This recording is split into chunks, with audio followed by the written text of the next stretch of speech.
Hello, everyone, and welcome to A1 to C2 English Listening Channel. This channel is made for English learners.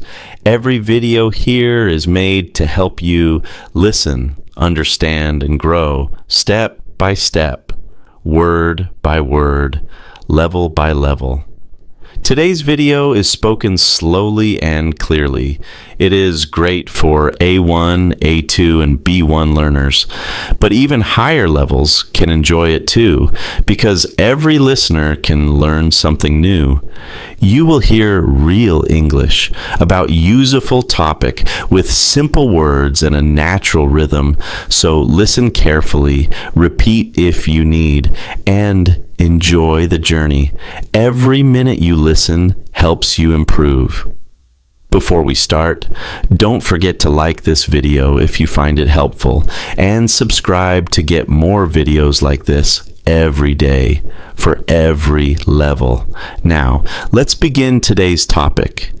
Today, we are going to explore a significant part of nature, volcanoes. But first, let's start with a simple question. What is a volcano? A volcano is not just a mountain.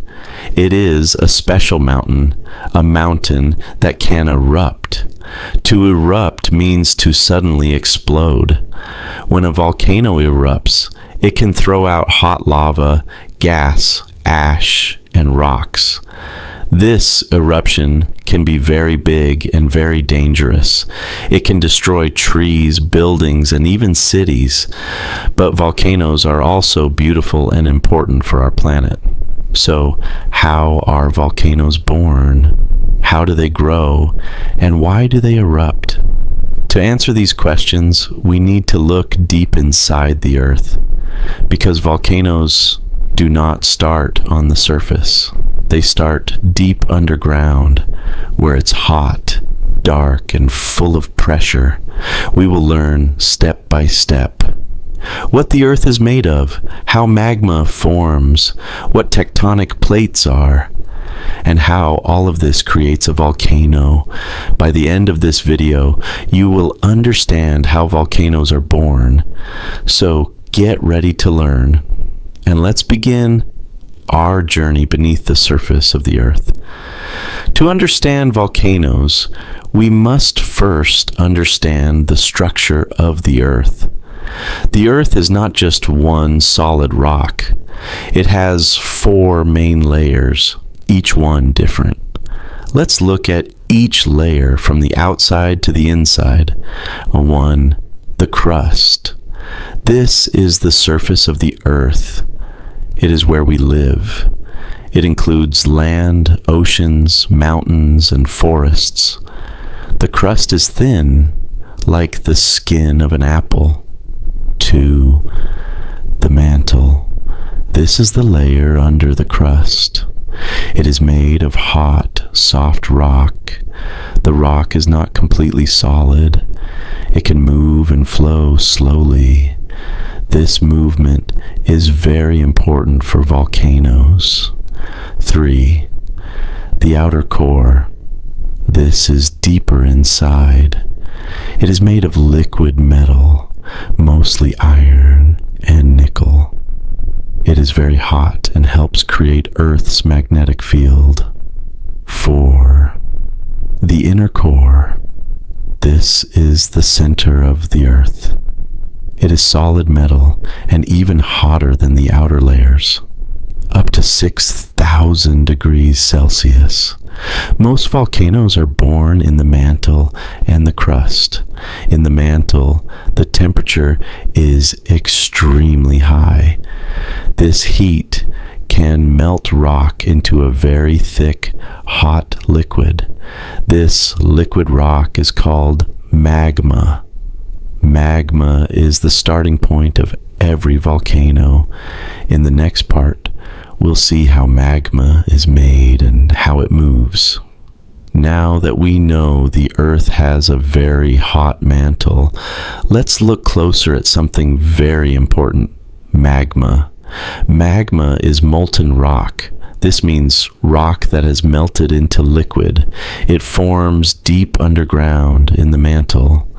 Because the temperature is so high, the solid rocks melt slowly. Magma is thick, hot, and full of gas. It can be over 200 degrees Celsius. That's hotter than a fire. It moves slowly, like thick soup or honey. Magma doesn't just sit still underground. It moves and pushes against the rocks above it. Sometimes it builds up more and more pressure. It's like blowing air into a balloon. The pressure grows. If the pressure becomes too strong, the magma needs to escape. It looks for a weak place in the Earth's crust. This can be a small crack, a hole, or a space between tectonic plates. When magma finds a way out, it rises toward the surface. As it moves upward, it carries heat and gas with it. Sometimes it stays underground in a chamber, but sometimes it breaks through the surface. And when magma reaches the surface, it changes its name. It is no longer called magma. It is now called lava. So, magma is the beginning of a volcano. It is the power inside the earth that creates eruptions. In the next part, we'll see what helps magma rise. The movement of tectonic plates. The Earth's crust is not one big solid piece. It is made of large pieces called tectonic plates. These plates are like giant puzzle pieces that cover the whole planet. But here's the interesting part. Tectonic plates are always moving. They move very slowly, about 1 to 10 centimeters per year. That may sound small, but over millions of years, it makes a big difference. There are about 15 major tectonic plates, and they move in different directions. Sometimes they move away from each other. Sometimes they push into each other. And sometimes they slide past each other. These movements create pressure, friction, and cracks in the crust. These cracks are important because magma can rise up through them. Let's look at two main ways volcanoes form because of plate movement. 1. Divergent boundaries. Plates move apart. Magma rises from below to fill the space. This happens under the ocean and creates new land. 2. Convergent boundaries. Plates push together. One plate goes under the other and melts in the mantle. This melting rock becomes magma and can rise again. Most of the Earth's volcanoes are found near these plate boundaries, especially around the Pacific Ocean, where many plates meet. This area is called the Ring of Fire, and it has many active volcanoes. So, the movement of plates helps magma reach the surface. Without this movement, many volcanoes could not be born. Now that we know about tectonic plates, let's look more closely at where volcanoes are usually found. Most volcanoes are born at plate boundaries, the places where two plates meet. These boundaries are not smooth or quiet. They are full of movement, pressure, and cracks. This makes it easier for magma to rise to the surface. There are two main types of plate boundaries that create volcanoes. 1. Divergent boundaries. Plates move away from each other. This often happens on the ocean floor. As the plates separate, magma rises up from the mantle. it cools and forms new rock, creating a line of underwater volcanoes. Over time, these volcanoes can grow into islands. Iceland, for example, was formed this way. 2. Convergent boundaries. Plates collide or move toward each other. One plate goes under the other. This is called subduction. As the lower plate sinks into the mantle, it melts and creates magma. That magma can rise up and form a volcano. Many land volcanoes are made this way, like Mount Fuji in Japan. The most active zone is the Ring of Fire.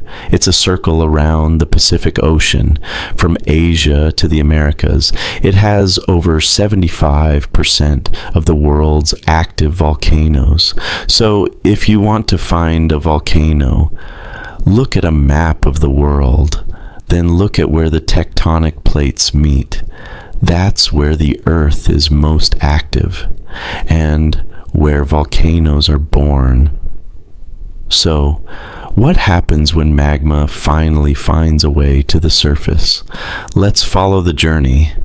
As pressure builds underground, magma moves upward. It travels through cracks in the crust. Sometimes it collects in a large space called a magma chamber. This chamber is like a big balloon full of hot liquid rock. When the pressure becomes too great, the magma erupts.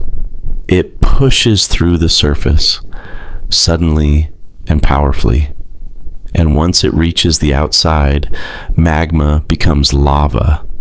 Lava is still very hot, over 1,000 degrees Celsius. It flows down the side of the volcano like a river of fire. It can move fast or slow, depending on its thickness. Lava burns everything in its path. Trees, houses, roads, almost anything. But here's something amazing. When lava cools, it becomes solid rock. Each eruption adds more layers of rock. Bit by bit, the volcano gets bigger and taller. This is how a volcano grows. Over many years, or even thousands of years, some volcanoes erupt often, others stay quiet for a long time, and then erupt suddenly. So, volcanoes are not just made in one day. They are built by many eruptions, by the lava that flows, cools, and hardens. Okay, now, let's look at the different shapes and types of volcanoes. Not all volcanoes look the same. They come in different shapes and sizes. Let's look at the 3 main types. 1. Shield volcanoes. These are wide and low. Lava flows gently and spreads far. They don't explode often. Example, Mauna Loa in Hawaii. 2. Stratovolcanoes. These are tall and steep. They are made from many layers of lava and ash. Their eruptions can be very explosive. Example, Mount Fuji in Japan. 3. Cinder cone volcanoes. These are small and cone-shaped. They are made of ash and rock from quick eruptions. Volcanoes can be active, still erupting, dormant, sleeping, or extinct, dead forever. Volcanoes can be dangerous, but they also help the earth. Lava destroys things, but after it cools, it becomes rich soil. This helps plants grow. Volcanoes also make new land. Many people live near volcanoes because the land is good for farming, and some volcanoes become tourist spots. So volcanoes are not just about danger. They also give life, land, and beauty to the earth. Well done, my friend. You just listened to a full English lesson with volcanoes history. That's a big step in your learning journey. You trained your ears, you learned new words, and most important, you understood more English today than yesterday. If you can watch this video again, it is better. You will understand even more. And don't forget, subscribe to the channel, like the video, and maybe drop a comment so you never miss a lesson like this. Your English is getting better. Keep going. Thanks for learning with me today. Take care, and see you in the next video.